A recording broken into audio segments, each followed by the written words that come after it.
Hi all, how are you? Okay, so you have your own mic here. Okay, so we have a. So for now, let us get to know in details about our today's speaker alumni. Please, all speaker probably provide us a glimpse about yourself. We can start from my right side. Thank you very much. First of all, my name is Andi Muhammad Nur Fitra Samso. I am currently in a graduate school in ITB. I'm majoring in physics, and my topic mostly, even though it's physics, my topic is mostly about machine learning. Okay, so we have a Andy here. Okay. My name is Ika, not Ika. I'm fresh graduate from the Kwansei Gakuin University di Hyogo, Japan. And then now I as a tentor, English tentor and biology tentor in the Sony Suguma College. So that's from me. Okay, good afternoon everyone. Selamat siang. Perkenalkan, nama saya Egi Ramdhani. My name is Egi Ramdhani. You can call me Egi or Dani, whatever. And then I was joined as ASPI in 2016. Cuma ada satu teman alumni saya ya tadi, Bapak. Kayaknya kita nggak ketemu di Jepang waktu itu, Bapak. Berikutnya saya saat ini stay-nya di Jakarta dan saat ini saya bekerja di salah satu perusahaan konsultan lingkungan di Jakarta. Dan hari ini saya akan membawakan salah satu topik yaitu how SSP has changed my career path. Seperti itu. Makasih Mas Kadek. Okay, great. So as today, guys, for the upcoming 40 minutes, we will have the speaker, a thought-provoking talk show that consists of a speaker presentation, interactive intra-speaker discussion, and we are ending with a wrap-up of today's talk show session. So without further ado, let us begin our first session, which is a speaker presentation. For the first, let us begin with the presentation from Mr. Andi Shamshu. Please start whenever you're ready, Andi-san. Thank you very much for having me. This is my topic presentation towards disciplines, SS's impact on my lifestyle. I like to make a great emphasis about my lifestyle because it's not changing my perspective, but it's the whole way of my living style. Okay, continue. So this is probably me before. It's not me directly, but I think you get the point. And this is something that everyone experiences. How to be disciplined? Or to be precise, why is it so hard to be disciplined? Like, for example, you have something that you need to do. You know you have to do it. You have a time limit to do it, but you don't do it. Here's a really, really big problem for me too back in the day, because I have the same problem. And the most problematic of that is that I don't know how to approach this problem. Like first, I have an exams. I have to study every day. I try a few days of study, but then what happens? I got burnout. I got tired, fatigue. I let it go. I stay away from study. And the list goes on. Okay, continue. And here's come the Sakura Science program. So I forget to mention, my Sakura Science program is in Ehime University in 2020. I'm probably the last batch to ever go to Japan before COVID. It's actually already COVID, but it's not that intense back then. And I got the opportunity to go there. And when I was in Japan, one thing that I realized is that the society is very, very different. Not only the way they speak, the way they interact, or let's just say the way they do their everyday.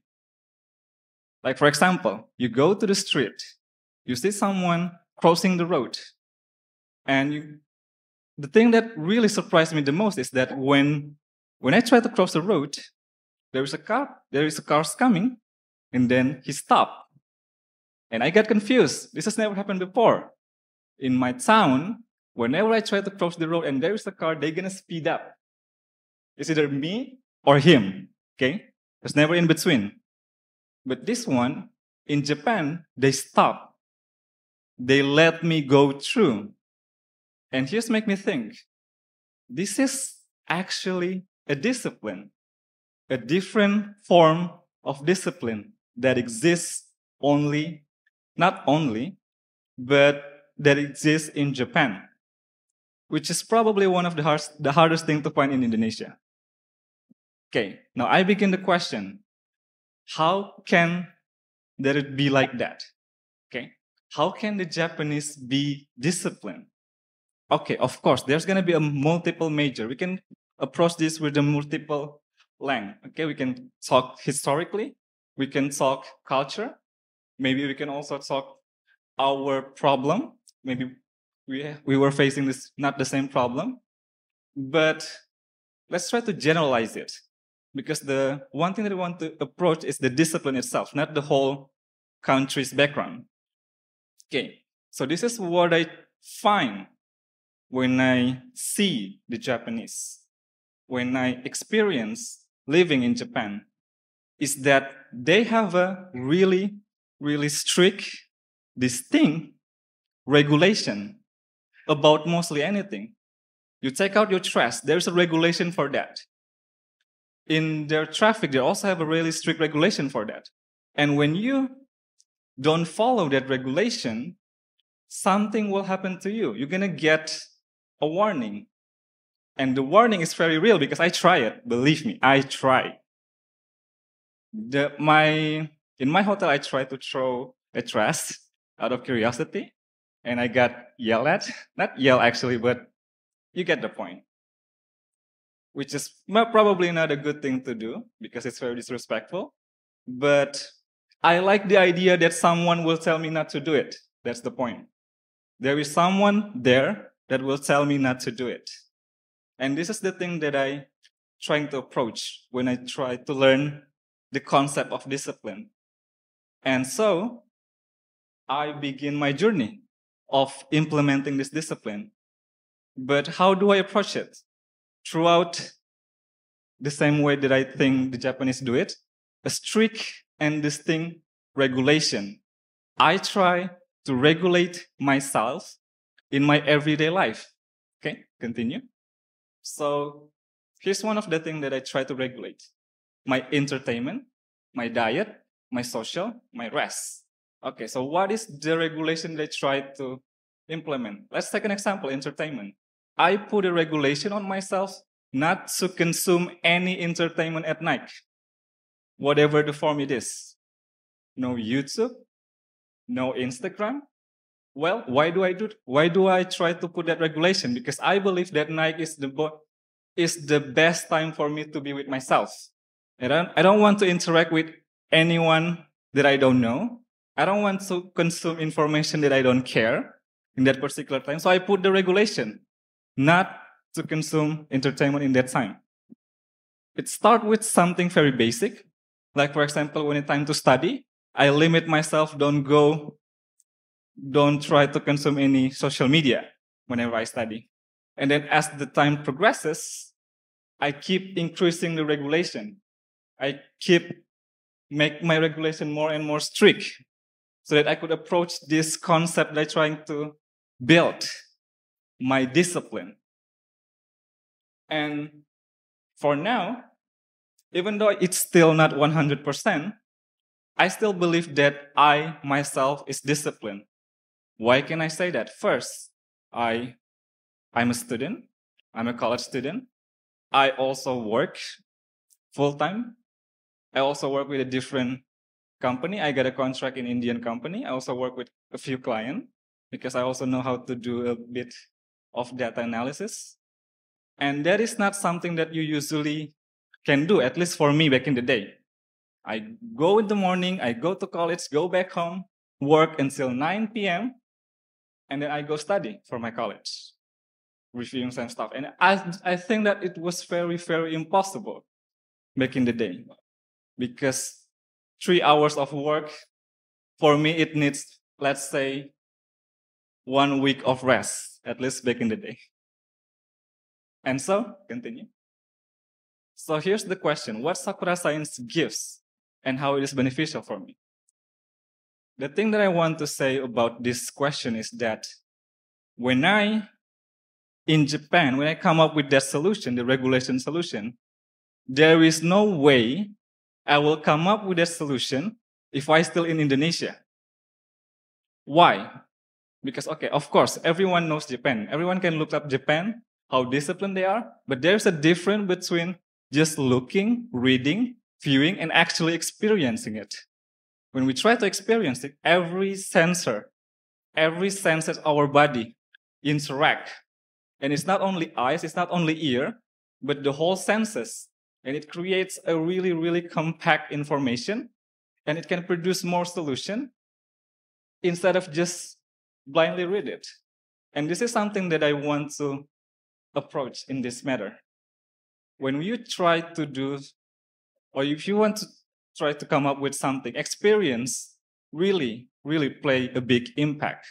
And Sakura Science is one of the few programs that will give that experience to anyone that, of course, eligible. Okay, continue. And this is the conclusion. Anything, okay? Anything can be inspirational as long as you pay attention enough to your surrounding. Okay, thank you very much. All right. Give applause to Andils. Yeah. It is indeed a lovely presentation, Andi-san. And let's move because we have a run of the time for sure. Let's move to the next presentation from Ms. Ika Arbafa. The stage is yours. Ika-san. Hi. Yep. Arigatou gozaimasu. Hello everyone. My name is Ika, but not Ika. Why I say Ika? Ika in Japanese. Do you know the meaning? Yeah. Okay. I will speak in Bahasa, so let me speak in Bahasa. Nama lengkap saya Ika Arbafa Setiawati. Bisa teman-teman panggil Ika. Saya alumni dari Sakura Science Program pada tahun 2018. Jadi ketika itu saya masih mahasiswa S1 di Universitas Udayana Bali. Jadi waktu itu programnya diselenggarakan di Kwansei Gakuin University. It's actually in the Hyogoken. Setelah itu singkat cerita ketika saya mengikuti program Sakura Science waktu itu memang niat saya adalah untuk melanjutkan studi di Jepang. Jadi ketika saya mengikuti Sakura Science Program, saya sudah planning topik research apa yang akan saya inginkan, kemudian profesor siapa yang saya inginkan. Jadi ketika Sakura Science Program, saya sudah menentukan. Jadi di program kita di Sakura Science Program itu juga ada lab tour. Jadi kita visiting profesor. Jadi sekalian saya membuat koreksi dengan profesor tersebut. Oke, singkat cerita, saya diterima sebagai master student di International Program Kwansei Gakuin University, Hyogoken. Pada tahun 2020, saya intiknya spring semester. Jadi waktu itu karena pandemi COVID-19 yang harusnya saya berangkat April, jadinya saya baru bisa berangkat di sekitar Desember. Nah, di sini saya ingin share ke teman-teman semua hal-hal unik atau pengalaman-pengalaman pribadi saya ketika saya menjadi mahasiswa yang mungkin teman-teman tidak menemui di vlog-vlog kebanyakan karena kan sekarang lagi hype ya YouTube, oke. Next. Nah, ini beberapa poinnya. Yang pertama, I'm a Muslim dan kebanyakan memang dilema seorang Muslim kalau di negara non-Islam ya. Jadi kampus saya itu di Sandashi, masjid terdekat di sana itu di Kobe. Dari Sandashi ke Kobe itu memakan waktu sekitar 1,5 jam by bus. Jadi ketika kami ingin sholat Jumat ataupun sholat Id, kami harus menempuh perjalanan 1,5 jam by bus. Kemudian kalau misalkan ada teman-teman Muslim yang strict mungkin ya dengan halal food atau makanan yang harus ada sertifikasi halal atau restoran yang harus bersertifikasi halal. Oke, itu paling dekat di Kobe. Jadi kami harus 1,5 jam menuju Kobe. Kemudian kalau season, ini ada cerita fun fact juga. Jadi dari 4 musim di Jepang itu, 2 musim yang sebenarnya saya kurang suka karena memang harus struggle ya, harus survive itu musim dingin dan musim panas. Kenapa? Jadi ketika musim dingin, winter itu ini nggak tahu mungkin ada sebagian dari teman-teman tahu ya. ketika winter itu kulit kita kan kering karena musim kan. Kemudian ketika saya bekerja, maksudnya ketika penelitian, karena memang untuk penelitian tidak ada liburnya, jadi ketika penelitian itu jangankan saya pegang mesin, pegang meja aja tuh kesetrum gitu. Itu real bener. Saya kurang memahami alasannya kenapa. Mungkin emang kalau Nihonjin sendiri native speaker tahu bagaimana cara untuk mengatasinya. Tapi saya waktu itu sering gitu. Jadi setiap kali mau pakai alat, pegang PCR kesetrum, pegang meja aja kesetrum. Terus setelah itu yang gak enaknya lagi itu ketika kulit kita kering. Jadi di bagian atas kuku itu sampai terkelupas, bahkan kadang-kadang sampai berdarah gitu, saking ekstrimnya. Tapi kebetulan Sandashi itu tidak seperti ketika winter, tidak seperti daerah-daerah lain, karena peak snow-nya itu kami cuma dapat 1 day or 2 days gitu aja. Jadi kalau nggak sebagus Hokkaido atau Shirakawago gitu, kalau teman-teman mau cari yang benar-benar winternya. Kemudian summer, kenapa summer sebagai manusia tropis, ya kan? Nah, seharusnya summer it's okay gitu. But actually you know what? Jadi ketika di Sanda itu peak season summer, it's just around 36 and 37 degrees Celsius. Dan waktu itu karena saya menghindari hal itu, jadi ketika summer holiday saya pergi ke Hokkaido. Teman-teman tahu Hokkaido? Dengan asumsi bahwa ketika musim dingin kan Hokkaido paling dingin. Nah, saya berasumsi bahwa summernya tidak terlalu panas. Dan sialnya adalah teman-teman tahu suhunya ketika di Hokkaido 40 degrees Celsius ketika summer. Dan itu pengalaman yang paling konyol menurut saya. Kalau gitu saya di Sandashi aja gitu, habisin summer. Nah kalau research, sebenarnya nothing special about my research. Karena memang pada saat itu karena pandemi, jadi saya cuma 1,5 tahun di sana, benar-benar dikejar deadline. Because karena ada kita ada defense itu kalau di sana, ada middle defense, preliminary defense, sampai terakhir final defense. Nah karena dikejar waktu itu berhubung juga research saya ada research yang sulit. Jadi benar-benar itu yang namanya golden week. Oh my god, I don't have holiday or day off. Jadi selalu kampus research. Kemudian kalau tentang bahasa. Jadi ketika saya berangkat, yang saya upgrade skill saya adalah cuma bahasa Inggris. Karena saya udah pede karena saya international program. Jadi kuliahnya juga bahasa Inggris. Tapi untuk kehidupan sehari-hari gimana? Saya tetap butuh bahasa Jepang. Jangankan hiragana, katakana, kanji. Dari ketiga ini saya nggak ada yang bisa sama sekali teman-teman. Pertama kali yang saya lakukan sebelum berangkat adalah saya hafalin kanji butaniku. Karena memang nggak bisa makan babi. Jadi saya hafalin kanji butaniku aja. Sampai sana, itu yang biru kotak atas itu adalah kanji kampus saya. Kwansei Gakuen Daigaku. Itu aja yang saya hafalin. Kenapa saya hafalin? Karena sering nyasar. Dan di bus, kebetulan bus di daerah saya cuman ada satu yang bilingual. Dan itu pun bis jarak jauh. Kalau bis cuman dekat ke kampus aja itu kanji semua.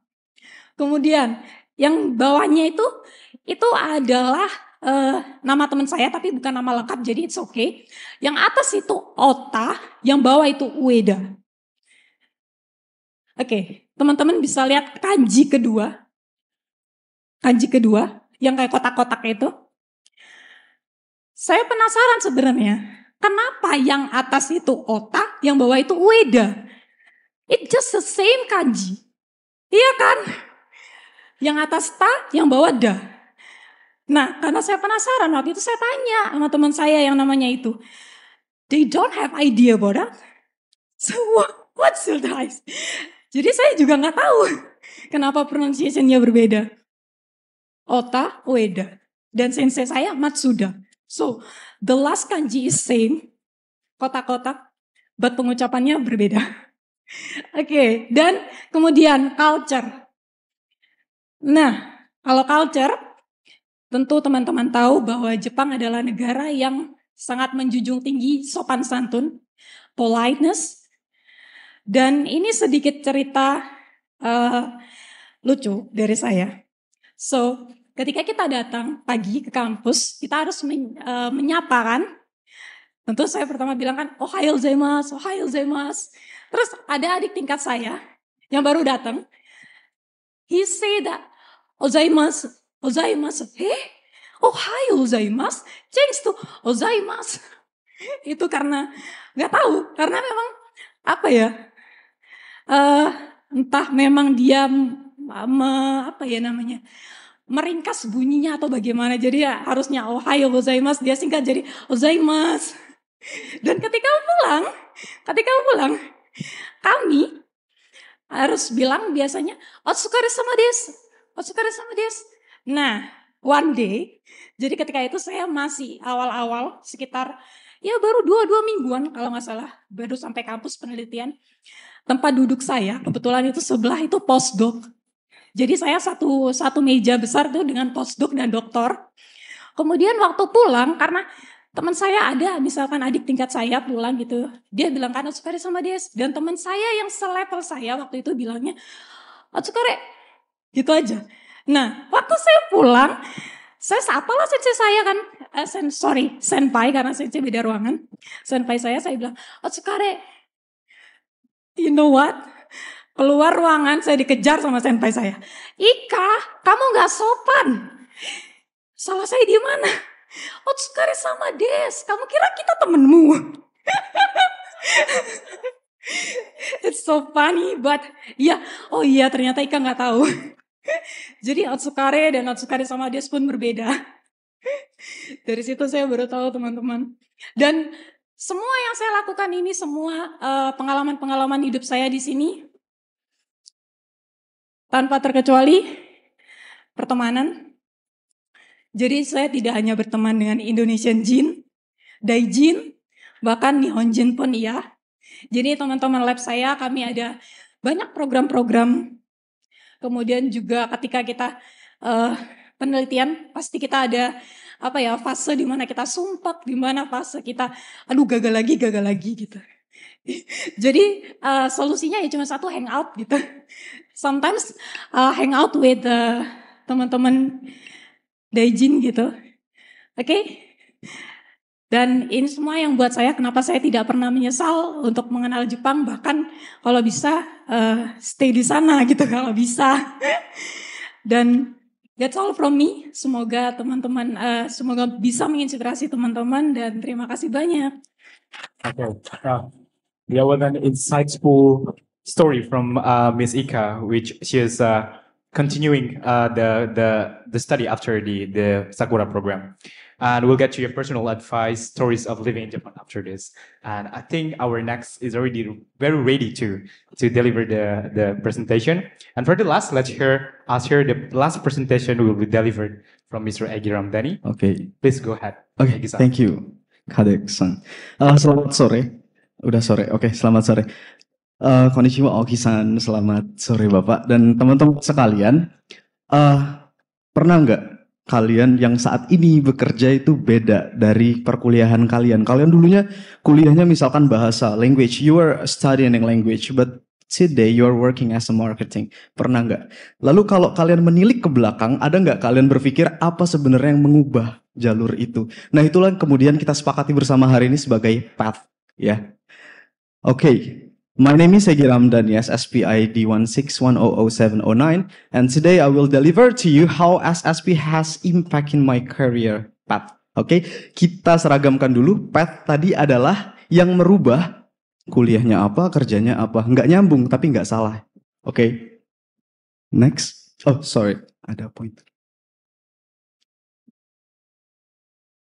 Oke, so back in 2015.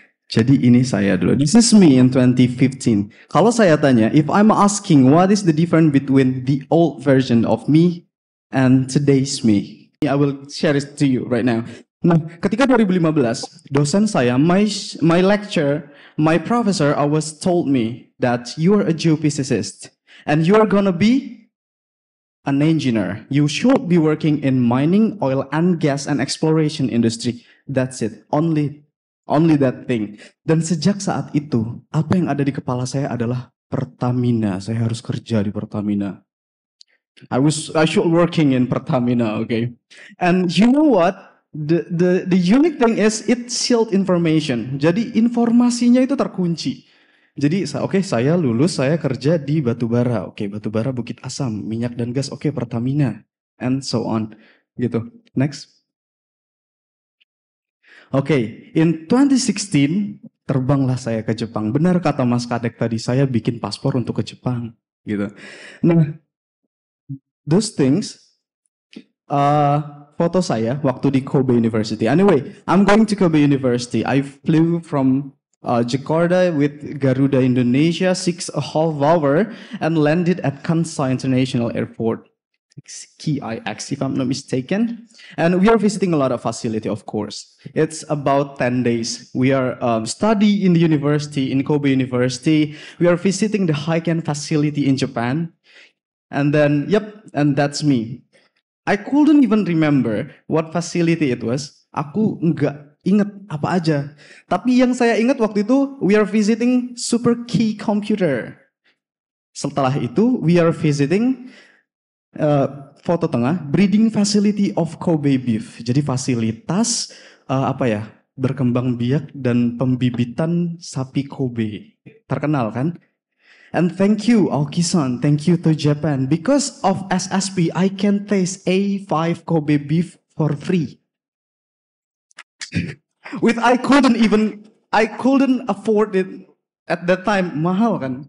Gitu. And I get it for free. Thank you, Japan. And then the last pictures, we are visiting Kobe port. Okay. That is Fukaimaru ship. And the unique thing is, thank you again to Japan.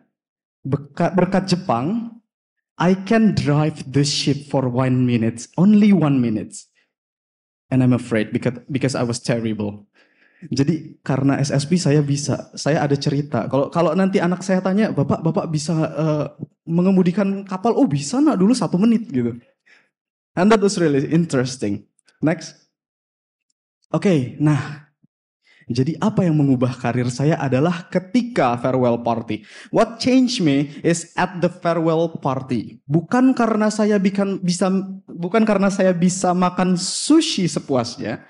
Not because I can eat sushi a lot, but this conversation. I met this professor. This professor is from Kobe University and he is working as a lecturer in engineering faculty. I made a short chit chat with him and I asked, basic ya, masih S1, pengen S2 di Jepang gitu.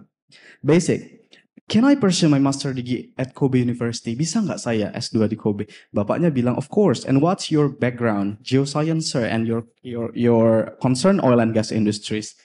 And then one thing that slapped me the most, yang bikin saya down, yang bikin saya mode Patrick kalau nonton SpongeBob itu adalah bapaknya bilang, oh, Japan is not a leading country for oil and gas, but we are a leading country for geo-environmental, including geohazard, and I know nothing.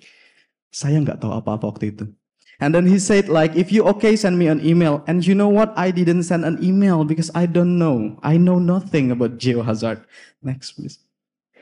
And then back to Indonesia, I do my own research and I found a similarity between Indonesia and Japan. I found this. We are located in Ring of Fire. If you know Ring of Fire, congratulations. If you don't know jadi Ring of Fire itu adalah pertemuan 2 lempeng kayak kuliah 1 SKS ya. Pertemuan 2 lempeng, di mana 2 lempeng ini salah satunya itu subduksi di bawah lempeng satunya. Produknya apa? Gunung api. The product is volcanoes. Japan has a lot of volcanoes. Indonesia juga. Produk dari itu berikutnya adalah earthquake, gempa. Kita memiliki unique geological thing-nya unik. Jadi gempanya sering. Ketika gempa terjadi di lautan dan itu bisa menyebabkan tsunami. Saya cuma tahu ini waktu itu. Oh, oke. Jepang, Indonesia, geoenvironmental knowledge-nya seperti ini, sama. And then I do my own research again. Okay, thank you very much. Ya, ini ya, volcano, tsunamis, and earthquake. And then I do my own research again to find another thing. Next. And this bring me to this. Karena Jepang, karena SSP, otak saya terbuka gitu. Wawasan saya menjadi lebih lebar. Windows-nya kebuka. Bahwasannya geologi dan geofisika itu wide range knowledge. Bukan hanya geologi dan geofisika. Mungkin teman-teman yang kuliah di background yang lain itu luas gitu ya. Banyak gitu. Tidak hanya bekerja di oil and gas industry and coal industry, tapi juga bisa bekerja di sisi yang lain. Karena percakapan hari itu, percakapannya 5 menit, mengubah keseluruhan hidup saya hingga saat ini. Berikutnya saya memutuskan untuk melanjutkan master degree saya. Waktu itu saya melanjutkan di Department of Geology Chulalongkorn University in Thailand. And my focus is environmental geology, lingkungan. Kembali lagi karena percakapan hari itu. Dan saya melakukan research di geohazard investigation and environmental studies. And wide range knowledge. Jadi knowledge saya berkembang lebih jauh ke depan. Dan saat ini saya bekerja di salah satu konsultan lingkungan, Superintending Company of Indonesia or well known as Sukovindo, as environmental specialist and environmental auditor, ISO 14001. And yes, we are the environmental specialists and we are the guardians of the galaxy. Next. Sorry, guardian of the earth. Tadi saya nonton Marvel. Next, please. Okay, I think that's all. The conclusion is thank you very much for Japan. Arigato, Japan. Thank you, SSP, for changing my life, for changing my career path from A to Z, not from A to B. And then again, I'm really pleased to standing in here. Thank you very much for your time. Selamat siang. Konnichiwa. Yeah. Yeah, it's a truly engaging presentation as well from Egi-san. All right, so I need to agree here that all presentations were very well delivered, and they are. I mean, because I was the quality control of this presentation, so they revised this many times to make it very concise. So thank you for preparing such a nice presentation, guys. And each of you has a different story or perspective they've been having to share with us. We have a Mr. Handi here with his story about being disciplined as the impact of joining the Sakura program in his daily routine. So it's the basic one. And Miss Ika here is sharing perspective and direct experience on being a student. I mean, that was and very ideal because we are going for academics and we are continuing our academics in Japan. So she's in the middle, that's why. So it's the ideal one if you were pursuing the others study in Japan. And as well, we have here the interesting story from Egi on how's 5 minutes conversation, not like the whole program itself, but like the side event you mentioned, but change your career path. Probably now, because we have I think we still have a time, right? Okay. Yeah, we still have a time. So let's jump into the intra speaker session that I'm personally waiting for. So in general, all of you successfully realized the direct benefits or impact of Sakura Science Program into your life, which are each version of the way the Sakura impact your life, and how you can suggest the other alumni here who come today's. I know this outside is raining, but you are coming successfully reaching this place to benefit of their visit to Japan, as well as implement in the current opportunities of recent time. Who want to responding this first? Yeah, sure, kind of. Okay. May I speak in Bahasa? Yeah, sure. Okay. Trilingual. Ya. Talk sure. Jadi benefit kalau misalkan kita bilang benefitnya apa yang harus saya sampaikan atau yang saya bagi kepada teman-teman semua yang ada di sini. Jadi mengikuti Sakura Science Program adalah sebuah golden ticket. Golden ticket apa? Teman-teman bisa menganggap itu banyak hal. Enggak melulu tentang you have to continue your study, no. Itu juga bisa teman-teman pakai untuk karir teman-teman, bekerja. Jadi ketika teman-teman ke Jepang tentu tidak hanya pengetahuan seperti tentang kemajuan teknologinya. Jadi banyak hal tentang disiplinnya mereka bagaimana, etos kerja mereka bagaimana, kemudian apa ya kalau bisa dibilang nggak melulu tentang science dan teknologi. Memang Sakura Science Program memang mengedepankan science and technology, tapi di balik itu saya bisa bilang kalau itu hanya sekian persen. Yang lainnya teman-teman masih bisa explore kehidupan, bagaimana menjadi individu yang harus disiplin. Teman-teman, orang Jepang itu ketika mereka berangkat kerja misalkan on time atau misalkan mereka ada apapun, disiplin mereka itu nggak ada yang nyuruh loh. Nggak ada misalkan kalau ibu kita ya nyuruh bangun pagi, ayo bangun gitu, teman-teman dimarahin buat bangun. Orang Jepang enggak, karena memang dari kecil mereka udah dibiasakan demikian. Jadi termasuk membuang sampah pun, bahkan kalau ini personal ya, kalau misalkan di lab gitu, sensei saya itu nggak pernah marah ketika ada yang datang telat, nggak pernah marah. Atau misalkan ada yang melakukan kesalahan itu nggak pernah marah. Tapi yang bersangkutan, teman-teman saya yang Japanese, yang Nihonjin itu udah automatically gomenasai. Karena memang nggak ada rules, tapi mereka mentaati itu. Yep. Ya, Yeah. Jadi banyak aspek yang bisa teman-teman. Iya benar, setuju banget tadi yang sama Kak Ika. Jadi ya kan namanya Sakura Science Program, teman-teman. Waktu dulu mungkin dengan program khusus tertentu ke Jepang, namun saya setuju banget. Jadi tidak melulu dengan hal tersebut yang kita bisa dapatkan atau yang kita bisa sari dari program ini. Mungkin ada yang lain mau merespon? Iya, ini semua semangat buat ngasih jawaban sih sebenarnya. Mungkin sedikit saja, a little bit.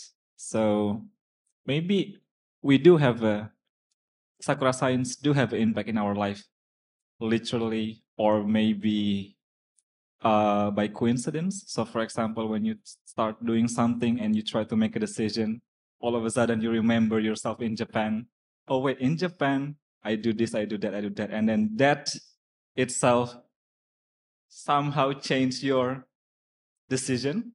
That itself, it's an effect of Sakura Science Club. And it also happens to me most of the times. A little things, I think one thing that we also need to understand is that the little things do matter. Every experience do matter. Even though we remember it a little bit, but we don't realize it, but sometimes we do change from that experience. Yeah, thank you. Oke ya, ini juga PR besar ya bagi khususnya kayak saya nih yang ke Jepang tuh udah 7 tahun lalu bersama teman-teman di sana.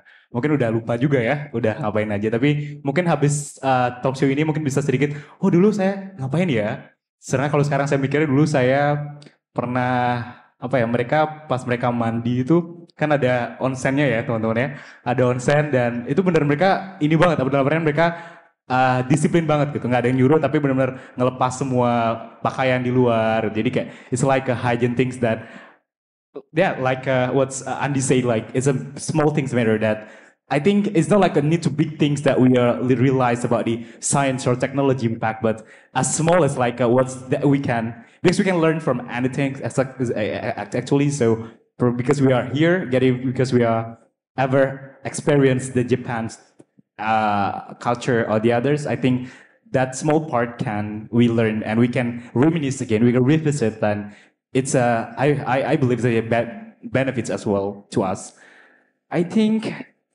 And now, do you think that the SSG, because we're talking about the Sakura Science Club, as you are as the member, that only decided for people who are in the science and technology majors?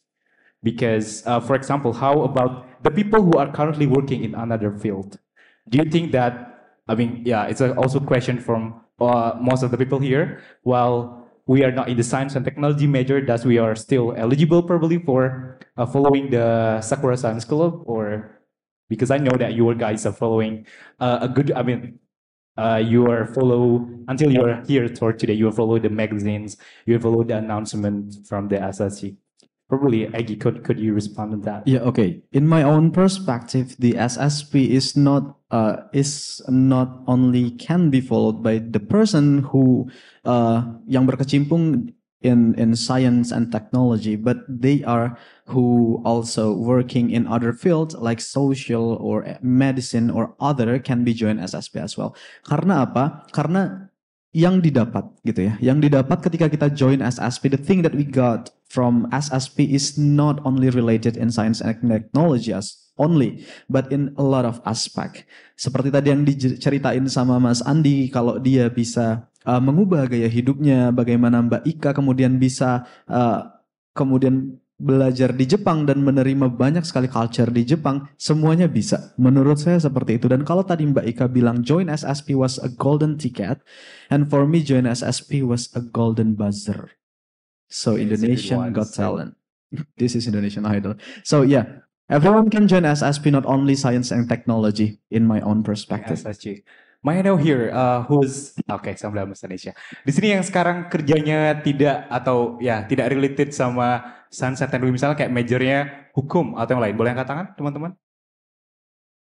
Dan boleh jujur, teman-teman apakah masih rutin mengikuti ML magazine dari SSC atau Sakura Science Club? Masih ya? Oke, ya makanya bisa ada di sini hari ini ya. Oke, bisa tepuk tangan untuk kita semua bersama-sama. Teman-teman. Iya, dan tadi mungkin terakhir mengenai final statement nih teman-teman. Mungkin tadi kan cerita unik-unik semua ya, maksudnya punya perspektif masing-masing, cerita unik masing-masing. Memang ini temanya emang how SSP impact your life, so you can imagine their own story, their perspective on each stories on impact of this. Small things matter. Do you have a final statement? Probably start from Ika. Okay. How many words you need? One word, but it's like a powerful one. Which one is it? One word. One word. Yeah. Okay. So my last statement in one word. What is that? Can you change to a sentence maybe? Yeah, probably like your final statement. What you would share like your points for today's presentation Okay, as well. thank you.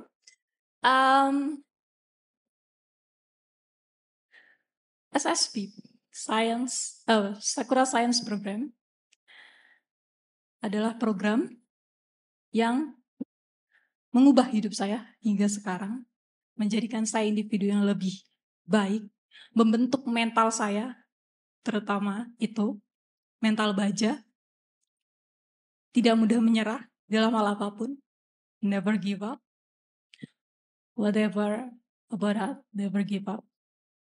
It's just for me. A sentence, right? Okay, yeah, that's right. Never give up is the statement from Ika. How about Egi? It's ready? Check. Yeah. Okay. So, final statement, right? Right. Okay, final statement is as a sentence. Okay, a word maybe. A word is sugoi. Sorry if I'm misspelling, but SSP was sugoi. Okay, as you see, SSP has changed my entire life. Not only for today, but for the rest of my life. So, final statement is thank you for SSP for making me the new me, because I'm really grateful to be who I am right now. Okay, I think that's all. Okay. Yeah. And last but not least, we have Andy here. So what's your final statement, Andy? Okay, thank you very much. So, SSP. Yes. Right. So for me, yeah. But first of all, maybe I could also tell a little bit story or something. Yes, but it's like little bit story. Little. Okay, it's little. Okay, little. Okay, so I always hate the idea that when you apply for a job and there's a statement that you need to have a 5 years experience, 10 years experience. But the problem is that if you want to get experience, you need to work first. So it's a kind of a never-ending loop. But now that I realize it, how important experience is, yeah, that might be the case why everyone needs experience. And Sakura Science, SSP, I think what they're trying to give to us is not mostly knowledge, but what they really trying to give to us is experience. That experience that will really matters. Yeah, I think that's all. Okay, and we agree that we had great discussion with all the speakers today. Once again, let us give applause to our speaker today. And as this remarks at the end of our talk show, and let me highlight some interesting points from the speakers. The first from Andy, he's mentioning about the self-regulation, how he can, being disciplined toward the self-regulation. Probably most of you will have a problem or not issues with some part of the discipline. You can also adapt about this kind of self-regulation from Andy. And also Ika is more about the experience and friendship. Is for those of you who really want to pursue or you have a plan to pursue your education, because we already have an experience in Japan and it can be in one option. And we are from SAI, we can be a connection, we can bridge as well. But no, we're not an agent for you to get a scholarship, but we can be a bridge because we have the database, so we can help you to match you with the other alumni who's currently having. There's a lot of. We are growing the database who is studying in Japan after this program. And about the Aegis, has have a really strong word that we could learn about the how this short course program is like less than 2 weeks, but it's 10 days probably can change his entire life in the houses in terms of the career path. So dan tidak terasa sudah mungkin lebih dari 40 menit ya teman-teman ya kita sudah berada, tapi tidak terasa sama sekali waktu berjalan. Dan tidak lupa kami mengucapkan terima kasih atas antusias dan perhatian dari teman-teman alumni sekalian, dan besar harapan kami semua buat teman-teman dapat mengambil beberapa hal, dan banyak nggak apa-apa, yang penting ada hal yang dapat diambil, dan terutama mengenai refleksi dari impact dari Sakura Science Program ini ke hidup kita masing-masing, seperti ketiga cerita dari pembicara pada hari ini.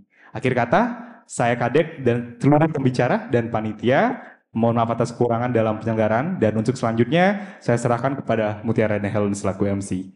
Terima kasih.